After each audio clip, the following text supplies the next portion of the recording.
Hello everyone and good evening everyone. তোমাদের সবাইকে general সায়েন্সের একটা নতুন ক্লাসে ওয়েলকাম জানাচ্ছি। কেউ চ্যানেলে নতুন থাকলে চ্যানেলটাকে সাবস্ক্রাইব করে পাশে বেল বাটনটা অল করে দিও। আর যারা আগের ভিডিওগুলো দেখোনি অবশ্যই চ্যানেলের প্লেলিস্টে গিয়ে আগের ভিডিওগুলো ভিজিট করো। তো আজকে 1 নম্বর থেকে প্রশ্ন রয়েছে, দেখে নাও। এখানে আলোর পূর্ণ অভ্যন্তরীণ প্রতিফলন ঘটে যখন কি হয়, আপতন কোণ সংকট কোণের চেয়ে বড় হয়, সেই সময়টাতে ঘটবে। একটি উত্তল লেন্স একটি বস্তুকে প্রকৃত উল্টানো এবং একই আকারের প্রতিবিম্ব দিচ্ছে। বস্তুটি লেন্স থেকে স্থাপিত হতে হবে কত দূরত্বে? 2f দূরত্বে। রংধনুতে কিসের প্রতিফলন বা কী ঘটে? সেটা হচ্ছে বিচ্ছুরণ, প্রতিফলন আর প্রতিসরণ ঘটে। উত্তল দর্পণে সৎ প্রতিবিম্ব হয় ছোট, অসৎ এবং সমশিষ্য। P=1/f, P=1/f, এটা ডায়োপ্টার এককে মাপা হয়। স্টেনের সূত্রের জন্য প্রযোজ্য হলো sin I/sin r ধ্রুবক। এটা স্টেনের সূত্রের ক্ষেত্রে প্রযোজ্য। আলোর প্রতিফলনের সময় মেনে চলে কি হবে? এই নিয়মগুলো মেনে চলতে হবে। আপতন কোণ ও প্রতিফলন কোণ সমান হতে হবে এবং আলোক রশ্মি ও সাধারণ রেখা সমতলে থাকতে হবে। নেক্সট হচ্ছে ত্বরণ শূন্য হয় যখন সমবেগে গতি সরলরেখায় অবিচল থাকে। জলে উত্তাপে বাষ্পে পরিণত হওয়া ঘটনাকে বাষ্পীভবন বলে। আবার বাষ্প থেকে যখন জলীয় বাষ্প থেকে জল পরিণত হবে সেই ঘটনাকে ঘনীভবন বলবে। কঠিন থেকে বাষ্প এই প্রক্রিয়াকে বলে উদ্ধপাটন। এটা কার কার ক্ষেত্রে ঘটে? ন্যাপথলিন, কর্পূর, ডাইস। ডাইস মানে শুকনো বরফ, যেটা কার্বন ডাইঅক্সাইডের, সেটা ঘটে, সেই ক্ষেত্রে ঘটে। আর সালোক সংশ্লেষে কোন আলো কার্যকর? লাল আর নীল, এই দুটি আলো বেশি কার্যকর। মানবদের সবচেয়ে বড় অঙ্গ হলো যকৃৎ। বাহ্যিকভাবে ত্বক আর অভ্যন্তরীণভাবে হবে যকৃৎ। রক্ত অক্সিজেন বহন করে হিমোগ্লোবিন। ডেঙ্গু রোগের বাহক হচ্ছে এডিস মশা। ম্যালেরিয়া রোগের বাহক হচ্ছে অ্যানোফিলিস মশা। ফাইলেরিয়া রোগের বাহক হলো কিউলেক্স মশা। জিরোকে তাপমাত্রা জ্বর হচ্ছে পরম শূন্য তাপমাত্রা। তোমাদের যদি লেখা বুঝতে অসুবিধা হয় আমাকে অবশ্যই কমেন্টে জানাবে, আমি সেটা ক্লিয়ার করে দেওয়ার চেষ্টা করব। কোনো টপিক ওয়াইজ ভিডিও যদি দরকার হয় সেটাও আমাকে কমেন্টে জানাবে, চ্যাপ্টার ওয়াইজ হলে। আর কে কোন পরীক্ষার জন্য প্রিপারেশন নিচ্ছ সেটাও আমাকে অবশ্যই জানিও। তো ওখানে 17, এরপর হবে 18। এটা দেখে নাও। প্রতিনিয়ত রক্তে পরিশোধন করে দেহে নাইট্রোজেন বজ্র, যেটা হচ্ছে নাইট্রোজেন বজ্র একটা, সেটা অপসারণ করে কে? বৃক্ক বা কিডনি। সালোক সংশ্লেষে কার্বন ডাইঅক্সাইড ব্যবহৃত হয় এবং অক্সিজেন নির্গত হয়। এটা সমীকরণটা কি? 6 কার্বন ডাইঅক্সাইড প্লাস 12 অণু জল, উৎপন্ন হবে C6H12O6, আর হলো 6 অণু অক্সিজেন আর 12 অণু জল। হরমোন নিঃসরণকারী গ্রন্থগুলি হচ্ছে কি কি? অগ্নাশয়, থাইরয়েড, পিটুইটারি গ্রন্থি। উত্তল লেন্সের সামনে 15 সেমি দূরত্বে একটি বস্তু রাখলে প্রতিবিম্ব 30 সেমি দূরত্বে গঠিত হয়। লেন্সের ফোকাস দূরত্ব হবে 10 সেমি। আলোর প্রক্ষরণে ঢেউ দুটি পরস্পরকে নিঃশেষ অথবা বাড়িয়ে দেয়।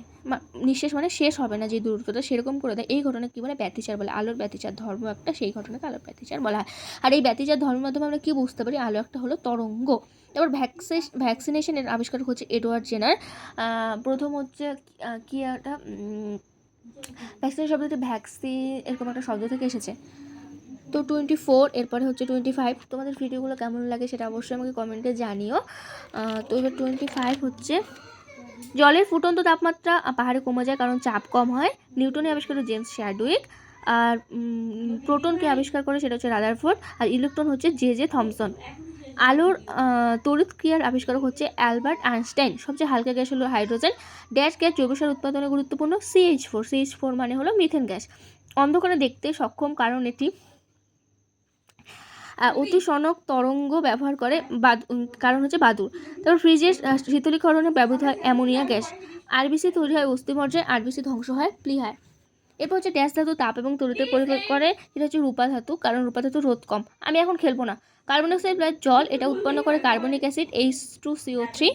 রক্তাল্পতা প্রতিরোধকারী হচ্ছে ভিটামিন B12। ভিটামিন B12 এর রাসায়নিক নাম কি সেটা আমাকে অন্য কমেন্টে জানাবে। স্কারবি হয় ভিটামিন সির অভাবে।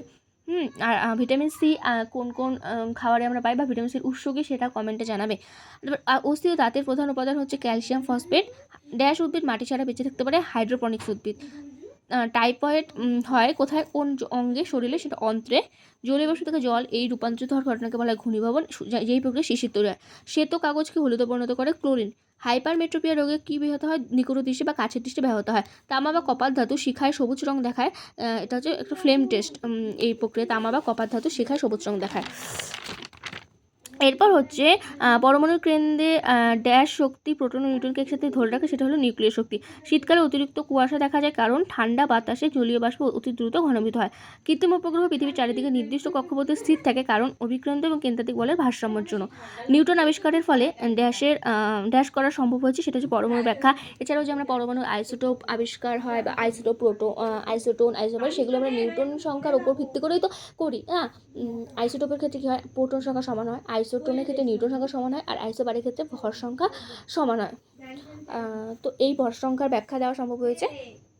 তো আমি তোমাদের সঙ্গে প্রায় টোটাল 49টা প্রশ্ন আলোচনা করলাম, মানে এখানে টোটাল মিলিয়ে 60টার মতো প্রশ্ন আছে, অনেকগুলো ব্যাখ্যা রয়েছে। তো ভিডিওটা কেমন লাগলো অবশ্যই তোমরা আমাকে কমেন্টে জানিও। কেউ চ্যানেলে নতুন হলে চ্যানেলকে সাবস্ক্রাইব করে পাশের বেল বাটনটা অল করে দিও। আর আমার কমিউনিটি পোস্টে অনেকগুলো মানে প্রশ্ন উত্তর আলোচনা করা থাকে। তো তোমরা যারা জানো না তারা অবশ্যই কমিউনিটিতে গিয়ে সেগুলো একটু চেক করে অ্যান্সার দিয়ে দিও। তো আজকের মতো এই অবধি, টাটা। আবার কোনো একটা নতুন ভিডিওটা দেখা হচ্ছে।